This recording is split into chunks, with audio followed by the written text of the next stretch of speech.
That's farmer, friend, singer-songwriter, Lyal Strickland. We should do that episode. That'd be kind of funny. I think we could have a good time with that. Those Tastebudguys. I had to burp right when I started talking. Hey guys, welcome back. Thanks for joining us one more time. I'm Chris. That's Lyal. We are those Tastebudguys. Why am I wearing your shirt if that's Lyal? I don't know. Because you're not cool if you wear your own merch, which means I need a Chris Horn shirt. I have literally seen you wear little arm bracelets that say Lyal Strickland on it. Oh, that's true. I did make those because I like them, and it was a good way to write them off for my taxes. To my knowledge, there is no Chris Horn shirts that exist. Yet. Zoe. I did try to make some Chris stuff on the. So we got more stuff up now, right? I think so. Yeah. Oh, on the website. Yeah. Yeah, on the website. Tastebudguys.com. Yeah. Yeah, we put some more stuff up. We're working on trying to see if we can finagle better pricing, but we tried to get something quick, so we're doing what we got to go right now. So check it out. Yeah. Let us know what you think about it. We're still working on trying to make some designs that are cooler and better, but we got started with some new stuff. So if you guys enjoy that, yeah, man, that'd be cool to see. Just know that we're probably changing that up soon, so whatever you order now is like the only one limited edition. Limited edition. Limited until we change it. So there you go. That's right. That's how you phrase that, right? Yeah. So limited drop. Right. Oh, nice. Well, hey guys, if there's anything in this episode that you enjoy, fuck, I literally skipped half of what I was thinking in my head. Not the first episode of the night, not the first drink before we started the first episode, so you know how that goes. Like and subscribe, follow us around on all the stuff. Make a comment down below and tell us how dumb we are. That'll be fine. It's all engagement either way. Yeah, that's mostly our comment section anyway. I think mostly, isn't it? You guys are idiots. At least on the Tequila episodes. No, the Tequila episodes are. You didn't say that right. Oh, that's right. Yeah. Although they have gotten better, actually. Now we're getting actual suggestions of, hey guys, try this, which is what we want, is tell us some things we need to try. Yeah. Speaking of things we need to try. We're going to try all these. we have tried all of them. We did an episode for each bottle. This is the Jame Gin from James May, who you may know. That is tough. Who you may know from the Grand Tour and a bunch of other things. In Japan, our man in India. Super cool dude. Our man in Italy. They were kind enough to send us these bottles. So now we're going to do all four of them and kind of talk a little bit about gin in general and where we think these lie for us personally. Yeah, plus which one we like best. Is that what we're doing? I mean, that's kind of where I was leaning on with this. You go for it. I don't think I'm going to be able to pick one, but I think I'm going to have a different scenario for each one. Okay, that's fair. That's fair. Yeah. I think I'm probably going to land in the same way. Guys, if you're interested about any individual bottle, go back in the last 4 weeks. Check them out. We did do, like Lyal said, an episode on each one of them, so you can find out. So other than that, I think let's dive in. And recap. You grab whatever glass you want, and we'll just kind of pass them around a little bit. We have the James Gin Asian Parsnip, the James Gin American Mustard, American Ramsted, the James Gin London Drizzle, and the James Gin Asian Parsnip. Why does Ramsted kind of sound suggestive? Ramsted? I just think of like Rammstein. Is that's a band, that sounds German when you say it that way. I'm thinking suggestive, like stage name. Oh, you think that should that be our new band name? Ramsted? Yeah. So I feel like they've copyrighted it, so we might have to get some release on it. Lyal Strickland and Ramsted. Just a bunch of dudes who work construction and only drive Dodge Rams. Woo! I noticed you went directly for the Navy strength. It was closest to me. And man, what a boost that is coming off the other ones. Yeah. Which we did just get through. I mean, I'm sure you noticed because I'm wearing the same clothes, he's wearing the same clothes. We just shot an episode off all four of these. So this is not like we're coming out with a fresh palette. We are doing this back to back. So we literally just finished the episode on this one. And my first grab is that. And wow. No, I will say this. Like, I know that technically we should be rinsing before or between each bottle. There should be palate cleansers. But my thing is that, like, if I'm at a joint, right? I'm not going to go brush my teeth between everything I have. I'm going to order a glass of this, I'm going to order a glass of that. It's all going to get kind of mixed in there anyway. So I want to drink this the way I would normally drink it, which is just glass after glass. Here's what I did is when we recorded this, we did it in a sensible manner of starting with their original flagship stuff and then jumping up to their Navy proof stuff and then going to what their traditional was and then ending it with their one-off American stuff. Now I want to mix it up. I want to go from Navy strength to something completely different. So last thing I drank was this. Then I went to this one. Now I'm jumping to this one. London Drizzle. Yeah. Still getting that heavy beat note. So wild, dude. That is such a wild note.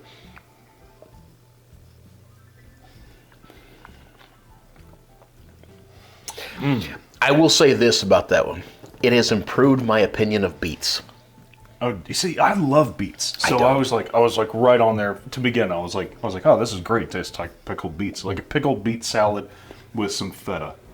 Like there's a salty note in there. You know? Interesting. If you drink this one, then jump back to this one, you're going to change your mind about. Oh wow! Now, you can if you guys go back and watch the episode. Oh yeah, you couldn't pick out the mustard. I couldn't get that mustard and all that saltiness of fast food. I feel like I've just dipped a bunch of French fries in mustard and drank that. What an intense difference. Mm-hmm. Those two could not be further opposite from each other. Yeah. Okay, so let's. Well, do you have a favorite? Yes. You sound so sure. Well, here's the thing, man. It's very much going to depend on what I'm trying to achieve. Okay. And I'll tell you why I'm going to settle on the one that is my settle for a favorite. And this, when you say favorite, I assume you're kind of in my camp where this is like, if you had to have one bottle out of this for to keep. Then that changes my answer. Oh, really? It does. Okay. It does. So, well, give me some caveats. and I'm not saying this to, let's see, how do I want to put this? I'm not, I'll just talk you through it. Okay. It's going to sound like I'm pandering a bit, and I don't mean it to be pandering. I really, this is my thought process on it. If you asked me and said, which one do you like drinking the best right now, what is your favorite, I will tell you it's the London Drizzle. Mm-hmm. And the reason I will tell you it's the London Drizzle is because I freaking love gin. Okay, so there's a weird cut here because the battery went dead. So what we was talking about, yes, wherever you cut us back in was which one was a favorite. And I say the London Drizzle is my favorite. And the reason I say that is because I love gin. Yeah. I love traditional gin, and London Drizzle is the most like a traditional gin for me. Now, then you come back, and you said, but if you could only have one. Mm-hmm. So let's drill down that just a little bit. You mean if this is the only gin I ever get to walk away with for the rest of my life? No. Then I am back at London Drizzle because I like traditional gin and that's what I want to walk with. However, if you mean I only get to keep one of James May's gins. Yes, that's what I'm talking about. Along with any other gin that I've ever had.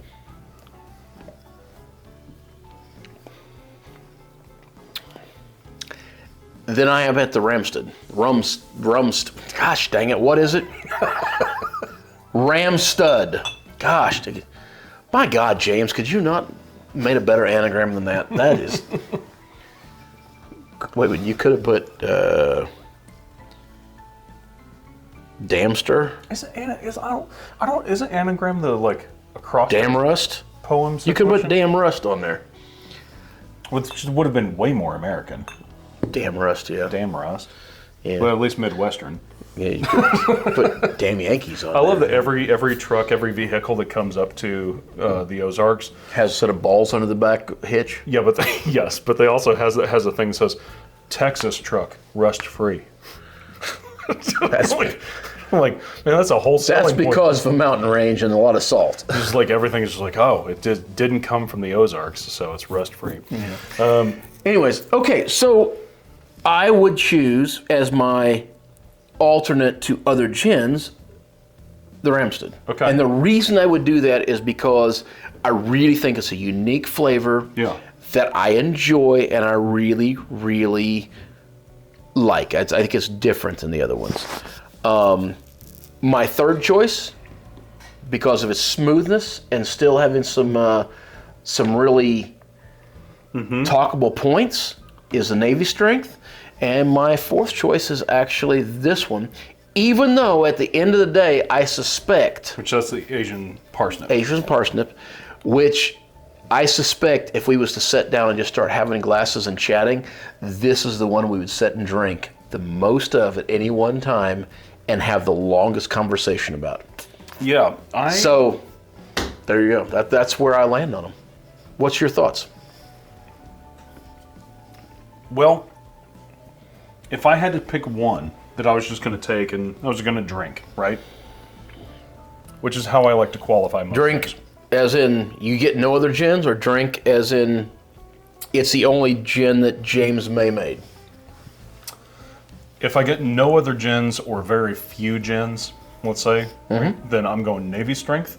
This to me tastes the most like a traditional gin. Oh, really? Yeah. Okay, that's interesting. The London Drizzle has such a heavy beet note on the nose that it throws, Right. The nose is weird. The nose is weird compared to other ones. I like it. But So- the flavoring, I think, comes out very traditional. If I had to pick one, and I would not have told you this from the episode, and you can go back and watch the episode, the Asian parsnip, I think, is the most subtle, complex, It absolutely is. interesting one of the bunch. These two, Oh, and that's your go-to then? I think so. If I had to keep one of the James May. Wow. Here's why. The London Drizzle and the American Ramstead are so Ramstud are so potent in their offshoot, right? Like Okay. they're doing a damn thing. That is The so Asian interesting to me. parsnip, I think, is the most applicable, subtle gin that I could share with folks who didn't like gin, and they would go, "Oh wow, that's interesting. I've never had that." My second would probably be the London Drizzle. In terms of sharing it, getting people accustomed to gin, that if they didn't like gin. I think that's the easiest drinking one of the bunch. Yes. My personal favorite, I think, is the Navy Strength in terms of just what I would reach for time and time and time again just to have a glass, is the Navy Strength.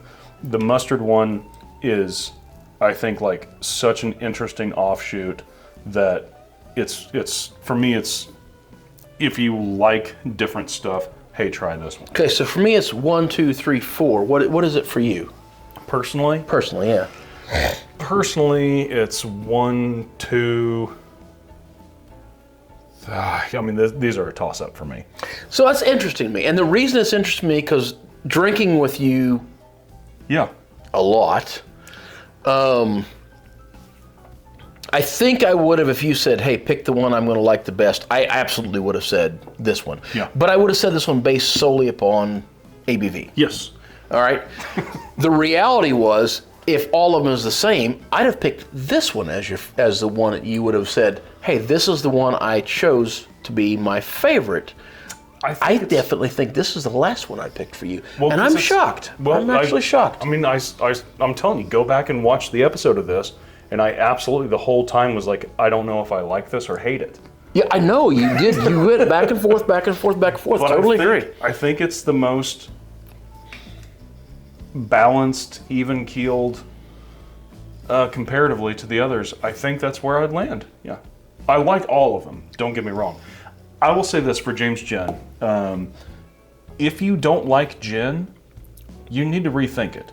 And you need to try these gins. They're so vastly different than whatever this is- you think you've had. This is a totally different experience. Yeah. It is an experience, which is something to be said. When you have a nice bottle of liquor that is an experience in a glass without any forethought of like having to have a presentation or some big giant provenance of like secondary markets and all that If bullshit. a person, real quick, I know we're going to make this short, but let's just say, just for the sake of doing Yeah. it, let's say a person's only had, I don't know, what's the most common? Tanqueray. That's got to be one of the most common gins out there. Yeah. It's at every bar. Tanqueray is a thing that you find seconded by, say, Hendrick's. Yeah. Which I think are both Scottish gins. Hendrick's was definitely Scottish. Yeah. Okay. That's their experience with gin. That's just one I'm watching this one beard hair one beard hair. all the way up to your nostrils. No, it is absolutely. It's like tickling my eyebrows. All right. Let's say that's the only thing you've ever had. Yeah. And they say, God, I hate gin. Where do you point them? What do you do to make them go, what? Let me rephrase that. You're talking face to face with them. The first question you're going to say is, why? Why do you hate gin? Yeah. And they say, it burns and tastes like a Christmas tree. Where do you point them? Which one of these, I think, do you point them to? That's why it's my number 2. It's Interesting. It's the Asian parsnip is the smoothest one out of the bunch, I think. Maybe this London drizzle, which I'll take the last little. I already took the last little. I think you're faking it. Maybe that one. One of the two, though. Of course, they don't like beets. They might not. Exactly. They may smell that and go, ooh. I think that's a hard sell.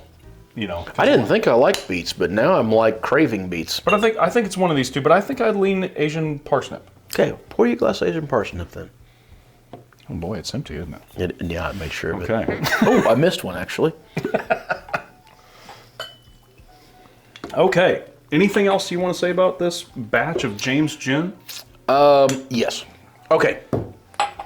Guys, I know we've had like, if we did these in order, 5 weeks of James Gin, which we may or may not have done in a row. First of all, we appreciate them for sending us. Guys, absolutely. Thank you so much for sending us these 4 bottles. We've had a blast with them. This has been an awesome time. We're going to continue to talk about them. We're going to continue to drink them. Share them. And share them. Absolutely, 100%. Which brings me for to us, Super Bowl's next weekend. Uh-huh. I promise you these are going out to everybody in there. We might even have a follow-up episode, maybe a live episode or something where we talk about how everybody felt about them. And I'm just curious about it. I promise you there's going to be people that don't like this. And if you ever find yourself through the Ozarks, give us a shout. Come have a drink with us, right? Oh, we would share them with you in a heartbeat, 100%. I know people think, oh, you're just saying that. We are not just saying that. We absolutely mean it. So, like I say, some people may not love this, but I bet you there's something about these it's going to blow someone's mind for sure. So, all that being said, if you get a chance to try them.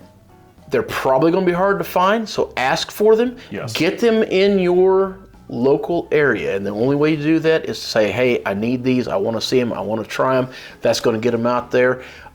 Absolutely worth doing. There's going to be some amazing cocktails that's made with these. I guarantee it. They are so unique. They are so nice.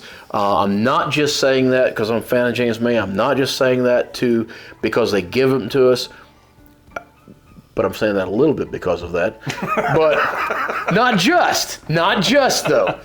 They are really actually genuinely good. And we would love for you guys to try them. Please comment down below. If you've had these, tell us what you think of them. What is your favorite one? What is your least favorite one? Why do you like them or not like them? I absolutely want to hear that. I want to have that conversation with you. So please check in with us. Also, don't forget our Venmo code up here in the corner.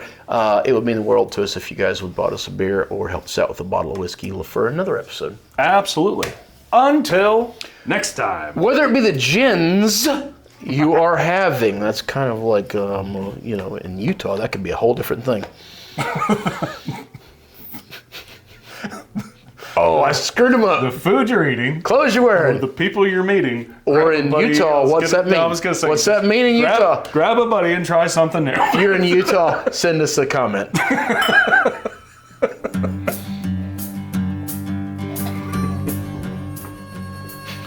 I was trying to decide whether I should say screwing, soaking, or nothing, and I opted for nothing. It's good stuff, man. Oh, them are good.